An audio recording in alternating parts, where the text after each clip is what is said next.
Let's move on to the next step. And that step is sourcing beyond borders to find rare experts. Now, the core message here is we want to talk about does local talent is the local talent pool too often shallow, and for senior and high stakes roles, do we have to go outside of our borders to search for talent? And I think that hiring globally is no longer just about remote work, but it's about expanding the access to rare expertise. It's not just for people to be able to work from one location on another location, but actually to give businesses the opportunity to fish and in those pools and to find people who perhaps wouldn't be available in a country that you have hired in the past. So the question here is, does opening the search globally give companies an advantage over competitors who still hire in local markets? What do we think? May I start? Of course. Cool. What kind of fish are you fishing, Natalia? Big fish. Big Only fish. big fish. Okay. The best big and fish. expertized, Yes, right? of course. And of course, very mature. Okay, so let me start with a thing that actually a fact, okay, medicine fact. People are hired everywhere, so the companies are hiring globally, and this is a reality. And doesn't matter if this is a technology company or not, iGaming or not, this is the reality that we meet today. And this is something that bring to us because of the COVID first, and then it's increased and globalized. And nowadays, you cannot say that you are hiring from the local area where you have the headquarter, or maybe select some regions or whatever. You mainly look into the areas where the expertise is. So if some countries having some experts in some fields historically, then it's an opportunity for the business to take such resources and add them to the team. And nowadays, the language question is not an issue anymore with the help of AI, with the help of new technologies. So I would say it's a real fact that everybody are working right now, like that right now. I agree. And, I think that, of course, again, I would say that probably this isn't applicable to everyone. It's sometimes we do need people to be on site. Office managers, they need to work on site. Infrastructure specialists who have to deal with the equipment, of course, they have to be on site. However, I agree with you, and I practice this myself when hiring into talent acquisition team, for example. I have somebody who is based in Bali. I have somebody who is in Georgia and in Malta, and it really, except for a slight jealousy of the rest of the team that the person is working from a very nice and sunny location, the quality of work is very much at the level that is required. And I think, like you said, we have the tools to measure productivity. Of course, the big part of it is trust as well in our people and in people who we hire and bring to our business, that they will deliver no matter where they're working from. But I agree that the 2020, I think, has opened our eyes to a possibility of remote work and the fact that it can work. It works for businesses, and it makes it such a broader horizon than to recruit from if we're not focusing just on one local area. What do you think, Andy or Alistair? Well, I think there's, again, it's a very interesting question, which I think can be interpreted and perhaps answered in several ways, right? I think the response so far is sort of, I think, focused on the remote versus in-office perspective and the advantages of being able to embrace a global workforce. We work in a global industry, and we genuinely now, I think, have a global footprint. I would offer that from our own seats and from the conversations we have day in, day out, there is a growing trend, perhaps, towards bringing people back into an office and away from a fully remote opportunity. But if the question is then, what are the advantages to searching on a global platform on a global basis? Clearly the wider the candidate population that you're potentially attracting, the greater the value potentially to you in bringing new blood into your business. There is no shortage of appetite to relocate. It's harder for a number of reasons, which I won't go into and get into now, but there is still propensity to relocate people. And that is evident from the work that we're seeing day in, day out.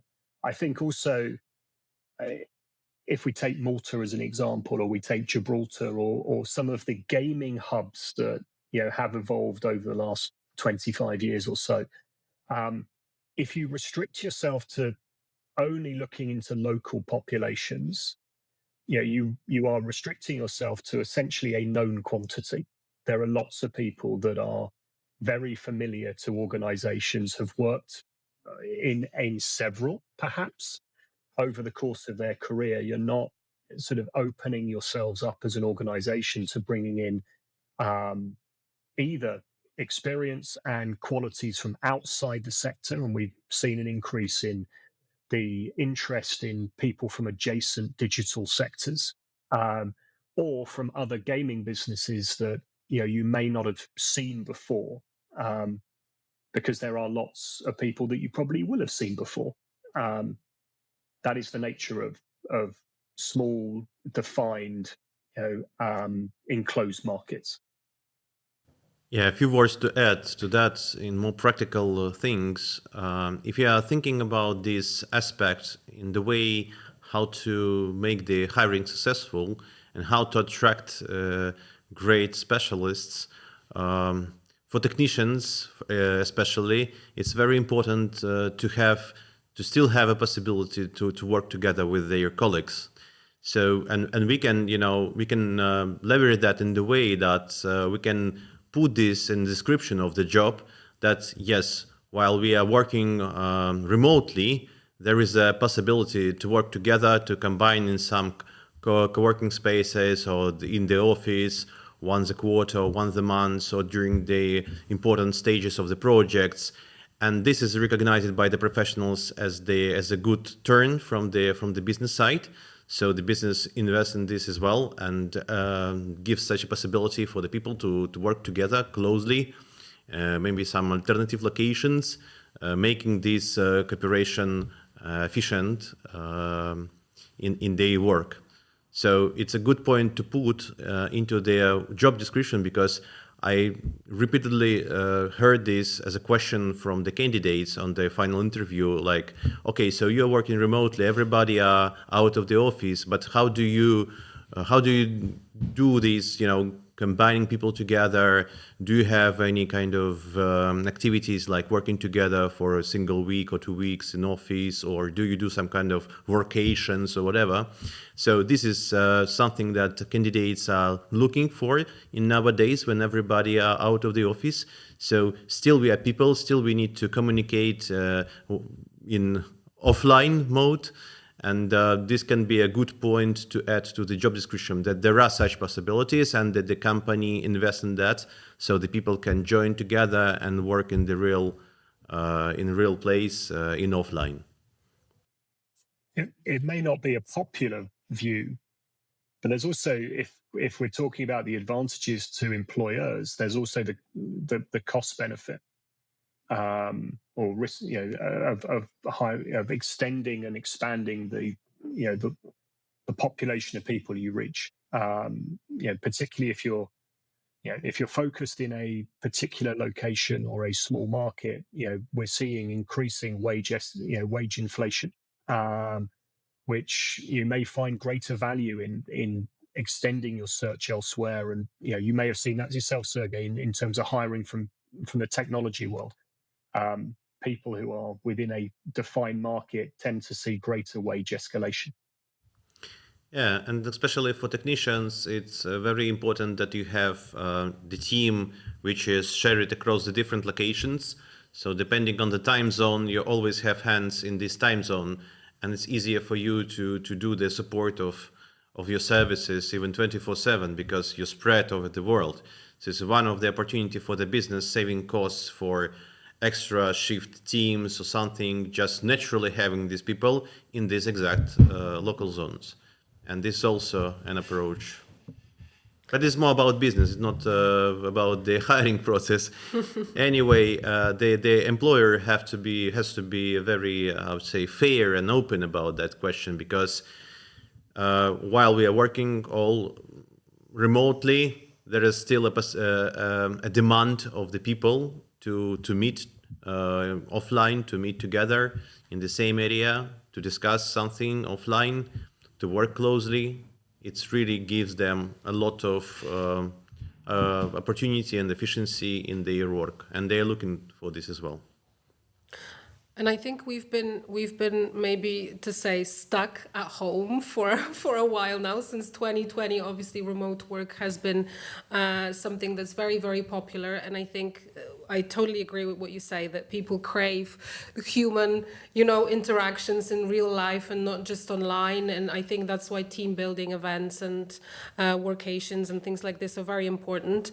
But also, from a business perspective, what we need to take into consideration is different legislations in different countries and different permissions to hire. And, it's not so easy to just find a location and then hire there. No, so much goes into the scouting of the location, checking the local law, how it works, what what's a list for us as an employer that we have to tick and some boxes in order to be able to hire, to be allowed to hire in such a country.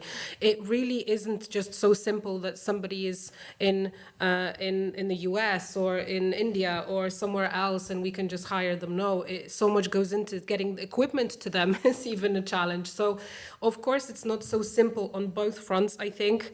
And I can understand why some businesses are keen to bring people back in a hybrid model or completely in office, to try and to reduce these challenges, I suppose, and having additional teams that have to do all this extra work in order to hire in a different location is also a big challenge.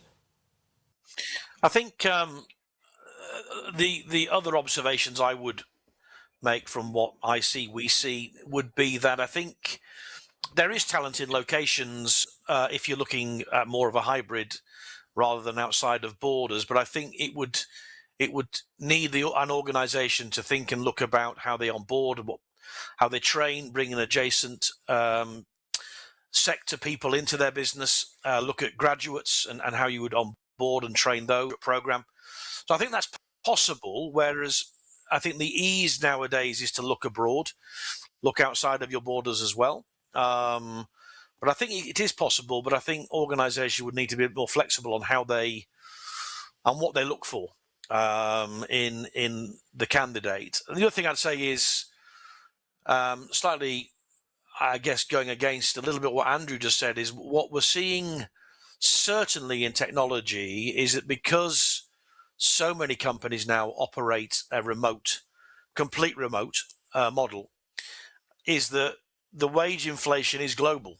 So having cheaper locations, which may have been subcontinent or offshore places, it's more challenging, than it used to be, because a Java developer in India can probably now earn the same money that they could if they were in wider Europe, because they're remote and they can demand the wage. So that's not helping either. No. You're not saving money necessarily now by going offshore, is the point. Is what I would say and see. I agree, and I think it's no longer about saving money. I think it used to be, and you're so right, Alistair. And I think that it used to be about, okay, well, we're going to hire in such a location because the wages are lower, or we're going to hire offshore because the wages are much, much lower there. Now people work remotely, and this Java developer that is based in India doesn't have to work for a company in India. He can work, or she can work, for a US company and earn big, big money. So it is no longer about the local even inflation, but actually the availability of this talent to everybody else globally who is willing to offer big money to pay, you know? Exactly right. Yeah, agreed. I think the takeaway from this particular step for us is definitely that the companies that win rare talent are the ones that are willing to open the borders, and the ones that are willing to that made it sound really political, open the borders. The ones that are able to hire beyond borders is what I wanted to say. And just to have access to the expertise, you know, beyond their local offices and their headquarters and so on and so forth. So I don't think it's something that's essential for everyone right now, and I don't think it's something that will work for everyone, but I do believe that it opens, you know, the horizon a little bit for our hiring.